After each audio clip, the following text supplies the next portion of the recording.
जय जय श्री सीताराम भक्तों, स्वागत है आपका हमारा YouTube चैनल ब्रह्मेश्वर महादेव ज्ञान दर्पण में।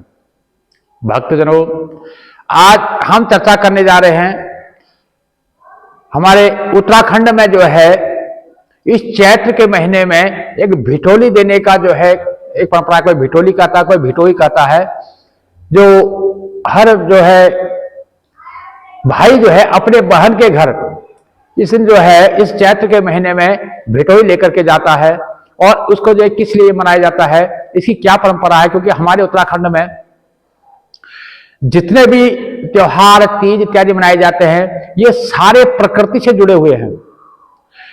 क्योंकि उत्तराखंड की जो देवभूमि उत्तराखंड का जो इतिहास है, जो उसकी परंपरा है, वो थोड़ा सा सबसे हट करके है।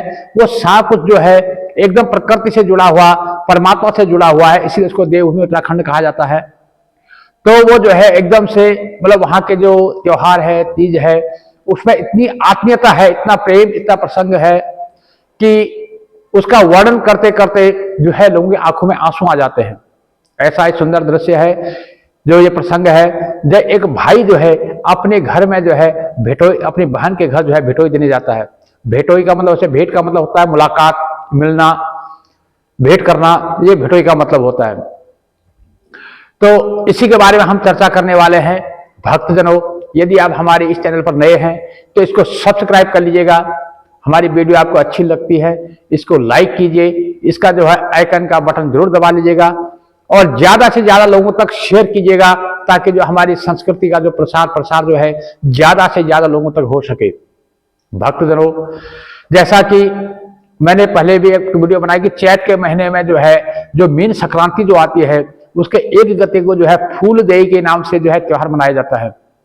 उस दिन जो है नन्हे मुन्ने जो है फूल लेकर के हर जगह जो है बच्चों, हर देव मंदिर से लेके हर परिवार के, हर गांव के एक रैली में जाकर के पुष्प जो है डालते हैं और उसके बदले में उनको जो है आशीष मिलती है। ये वीडियो जो है मैं पहले जो है आपको जो है बना करके वीडियो जो है डाल चुका हूं, इसको आप लिंक में जाकर के देख सकते हैं। आज हम बात कर रहे हैं भिठोली का। भिठोली का मतलब होता है भेंट करना या मुलाकात करना। भक्तजनों, जब चैत का महीना होता है हमारे उत्तराखंड में क्या है कि हर बहन को, चाहे वो नवविवाहिता हो, चाहे वो 60-70 साल की बुजुर्ग की महिला माता क्यों ना हो, जब तक भाई और बहन का प्रेम बना रहता है, हर बहन को ये उम्मीद रहती है कि चैत्र का महीना आ गया, मेरा भाई आएगा और मुझे जो है भिठोली देके जाएगा। भिठोली में जो है नए वस्त्र होते हैं, उसमें जो है खजूर होते हैं, मालपुए होते हैं, पूड़ी इत्यादि जो है बना करके उसको भेजा जाता है। वैसे जो इसका जो नियम ये था कि जो है साल में एक बार जो है चैत्र के महीने में हर बेटी जो है ये आस होती थी उसको अपनी माँ के हाथ का बना हुआ व्यंजन उसको तक पहुंचाना था। ये उसका जो है भाई उसको लेकर के जाया करता था। ये हमारा जो है अब धीरे धीरे जो है हमारी ये सारी संस्कृतियां जो है लोप होती जा रही है। मैं चाहता हूं कि हमारी आने वाली पीढ़ी जो है इन संस्कृति से जुड़े, इनके बारे में जाने, इसका क्या नियम है, ये क्यों किए जाते हैं, इसके बारे में से हमारे जो है आगे आने वाली पीढ़ी को जुड़ना चाहिए। भक्तजनों, इस प्रकार से जो है जो नवविवाहिता जो होती है हमारे जो है उत्तराखंड में, हमारी ऐसी परंपरा है कि चैत के महीने को जो है काला महीना या खरमास के नाम से जाना जाता है। तो इसलिए जिस नवविवाहिता का नई नई शादी हुई होती है, नया नया ब्याह होता है, उसके जो पहली भिठोली जो है वो फाल्गुन के महीने में दे दी जाती है या फिर बैसाख में दी जाती है। या तो फाल्गुन में दे दी जाती है, किसान फाल्गुन में दे पाए तो बैसाख में जाती है, चैत्र में नहीं जाती है। क्योंकि पहला महीना जो है उसको जो है इस काला महीना होने के पहले में जो है पहले जल दी जाती है।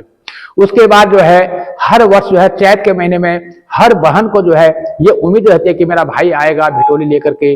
उसमें जो है माता के हाथ की, अपनी माँ, हमारे यहाँ गांव में उसको ईजा कहते हैं, माँ को जो है ईजा हमारे उत्तराखंड में बोला जाता है।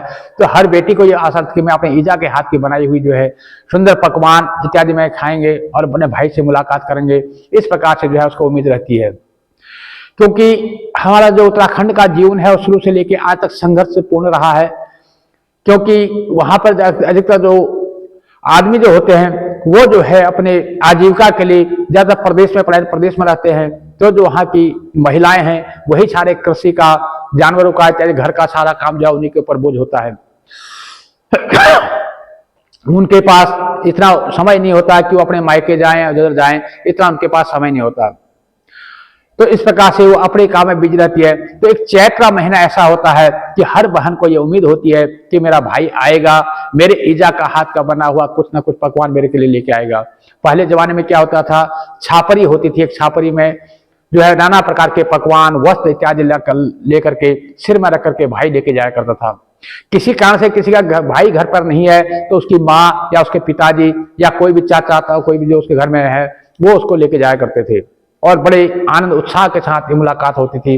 और उस भेटोली को जब वहां अपनी बहन के जाती थी, वो बहन जो है उसको फिर पूरे गांव में जो है उसको बांटती थी कि मेरे मायके से ये मेरे जो है ईजा के हाथ का बना हुआ पकवान है, तो उसको अपने गांव में अड़ोसी पड़ोसी को उसको प्यार से वितरित किया जाता था।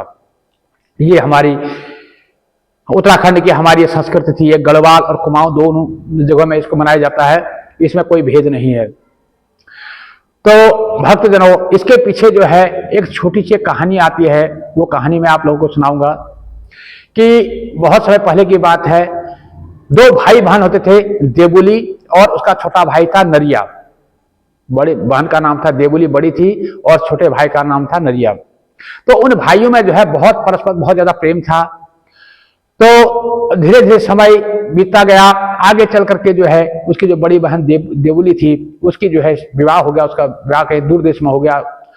उस समय जो है हमारे पहाड़ों में कोई ऐसा साधन नहीं था कि आज की तरह बस या गाड़ी करके वहां पहुंचा जाए। तो वहां जो है पैदल ही मार्ग हुआ करते थे पहाड़ों में। दुर्गम पहाड़ों को पार करने में वहां जो है कोसों दूर जाकर के जो है 2 दिन में 3 दिन में वहां पहुंचा जाता था। तो इसलिए देवुली कभी जल्दी जो है मायके आ नहीं पाती और मायके वाले कभी जा नहीं पाते थे। तो इधर जो है नरिया को, जो भाई नरिया था, उसको अपनी दीदी की याद में बहुत व्याकुल रहता था। उधर दीदी भी जो है उसकी बहुत व्याकुल रहती थी। एक दिन क्या हुआ कि नरिया की जो ईजा थी, उसकी जो माँ थी, ईजा ने कहा, नरिया जो चैत का महीना लगा है तो ये भिटोली लेकर के अपनी दीदी को दिया। नरिया अति उत्साहपूर्ण खुश हुआ। अगले दिन प्रातः काल माता ने जो है, जो उनकी ईजा थी, उन्होंने जो है नाना प्रकार के पकवान बना करके छापड़ी में भर दिए और साथ में नरिया के लिए रास्ते में खाने के लिए कुछ खाना दे करके उसको भेजा। तो नरिया जो है थका हारा 2 या 3 दिन में वहां पहुंचा। पैदल रास्ता था, दुर्गम रास्ता था। तो उस दिन वहां पहुंचा। तो उस समय जब वो पहुंची तो उसकी जो बहन थी देवुली, वो काम करके आई थी, थकी हारी जो है वहां पर अपने भाई का रोज इंतजार करती कि मेरा भाई मेरे मायके से कोई आएगा कोई आएगा। तो आज वो इंतजार करते हुए उसकी आंख लगी, उसको नींद आ गई। उसको नींद आना, इधर भाई नरिया का वहां पहुंचना। भाई वहां पहुंचा तो उसने जो सोचा, वो कई बार उसका मन क्या कि दीदी को जगाओ, एकदम से जो है प्रेम में जो है अपनी दीदी से लिपट जाऊं। लेकिन फिर वो अपने मन में उसको दया भाव आया कि मेरी दीदी जो है दिन भर काम करके थकी हारी है, मैं उसको जगाऊंगा तो उसको डिस्टर्ब होगा। तो ऐसा करके वो काफी देर वहां बैठता रहा, सोचता रहा कि दीदी जगेगी तो मैं उसको भिटोली देके चले जाऊंगा, क्योंकि इस दिन शुक्रवार का था, अगले दिन शनिवार था। शनिवार के दिन जो है हमारे यहाँ किसी को विदा नहीं करते, शनिवार को घर से जो है छोड़ते नहीं, ऐसा मान्यता है। तो इसलिए जो है उसको शुक्रवार को ही वापस जाना था। तो उसने क्या किया कि वो भेटोली का सामान वहां पर अपने दीदी के पास में रख करके और दीदी को जो है मनी मन नमस्कार करके वहां से वो चल पड़ा। वो काफी दूर निकल गया। कुछ देर बाद जब देवुली की जो आंखें खुली तो उसको देखा कि सामने एक जो छपरा रखा हुआ है, उसमें जो है नाना प्रकार के उसके ईजा के हाथ के बने हुए पकवान है, वस्त्र इत्यादि है। उन्हें देख करके वो जो है काफी रोने लगी कि अपने भाई को ढूंढने लगी, भाई मेरा कहाँ गया, देखो मैं पगली, मुझे नींद आ गई और मेरा भाई जो है भूखे चला गया। तो कहने लगी, भाई भूखो मैं सोती, भाई भूखो मैं सोती, यानी भाई भूखा मैं सोती, भाई भूखो मैं सोती, ऐसा कहते हुए चिल्लाते हुए अपने भाई को ढूंढने निकल पड़ी। तो ऐसा कहते हुए भाई तो उसका जा चुका था। तो ऐसे करके धीरे धीरे कुछ समय के बाद उसकी बहन की जो है मृत्यु हो गई। मृत्यु के बाद में कहते हैं उसको जो है घुघुती की योनि में प्राप्त हुई। घुघुती जो है हमारे उत्तराखंड में इस चैत के महीने घुघुती का बहुत बड़ा मतलब, उस पर बहुत सारे गाने भी हमारे यहाँ बने हुए हैं। नवासा घुघुती चैत मासा याद में क्या आएगी अपने में, ऐसे करके जो है उसको गाते हैं। नवासा घुघुती चैत माँ याद में क्या आएगी मैत की, इस तरह से जो है इस गाने को गाते हैं। तो इसलिए इसके बहुत सारे इसमें गाने बने हुए हैं। तो वो कहते हैं कि अगले जन्म में जो देवुली थी उसको जो घुघुती की योनि प्राप्त हुई, और जब से घुघुती की योनि प्राप्त हुई आज भी उस घुघुती की आवाज जो है, जब चैत के महीने वो बोलती है, आप जंगलों में जाकर देखेंगे, आज वो घुघुती की आवाज आप टच करेंगे, वो यही निकलते हैं, भय भूको मैं सोती, भय भूको मैं सोती, ऐसी बोलती है, भय भूको मैं सोती, भय भूको मैं सोती, इस तरह से वो घुघुती आज भी यही बात बोलती है। वो देवली जो है घुघुती योनि में मिली, तो तब से जो है हर भाई जो है इस चैत के महीने में अपने बहन के यहाँ कुछ ना कुछ जो है भेंट लेकर के जरूर जाता है। अब धीरे धीरे जो है समय बदलता गया। पहले जमाने में जो छापरी चलती थी, फिर धीरे धीरे क्या हुआ कि लोगों के पास समय का अभाव होने से वो जो है मनी ऑर्डर करने लगे पैसे के, भाई तू कुछ ले लेना, अपना कर लेना। फिर मनी ऑर्डर का दौर गया और अब तो ऐसा समय आ गया कि अब तो हर घर में फोन मोबाइल इत्यादि से जो है पैसे पहुंच जाते हैं। अब ये सारा जो उमंग थी, जो उत्साह था, जो मिलने का जो परंपरा थी, वो धीरे धीरे जो है लुप्त होता जा रहा है। जो भाई बहन का मिलन का जो एक प्रेम, जो एक उत्संग, जो उत्साह जो होता था, वो अब जो है उस मोबाइल के दौर में वो जो है बिल्कुल गायब हो चुका है। भक्तजनों, मैं यही कहना चाहता हूं कि हमारी आने वाली पीढ़ी को अपने इन परंपराओं को जो है निभाना चाहिए, इनके बारे में जो जानना चाहिए।